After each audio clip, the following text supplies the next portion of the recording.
Welcome to the House of Commons chamber, the cauldron of parliamentary democracy. But who is going to be sitting on these green benches after the general election? Prime Minister!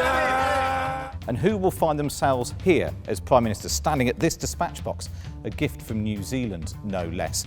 Following in the footsteps of every Prime Minister since Clement Attlee stood here in 1950 after the Commons chamber was rebuilt following the bombings in the Second World War.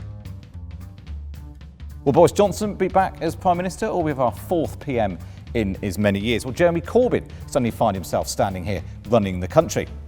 And who will be at the official opposition's dispatch box facing them across the Commons chamber? If either leader of the main parties fails to win, can they survive?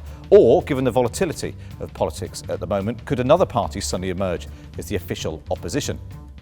So let's talk numbers. There are 650 MPs, or there's actually only room for 400 of them to sit in here at any one time. To get a majority, half of 650 is 325. So in theory, 326 is the number you need for an overall Commons majority. However, it's not as simple as that. The Commons Speaker doesn't vote. Order! Nor do the Deputy Speakers. Sinn Féin traditionally don't take their seats. They won 7 seats in 2017. That means that last time round, the government only needed 320 to command a majority in the House of Commons.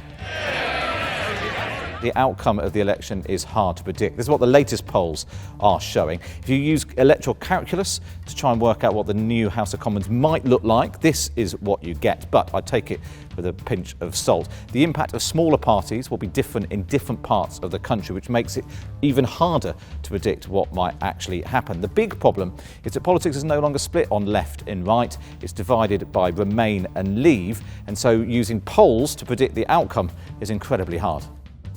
If no one party commands an overall majority, they'll have to rely on some of the smaller parties to get over that halfway mark. In 2010, the Conservatives struck a full-blown coalition with the Lib Dems, which meant they sat on the government benches and took cabinet jobs as well. In 2017, when the Tories fell short of an overall majority, they formed what's called a confidence and supply agreement with the DUP, who stayed sitting on this side but agreed to support the government in key votes. Whatever happens on election night, all eyes will be back on the Commons chamber to see if the new makeup of Parliament can find a way through Brexit, which has so far eluded them.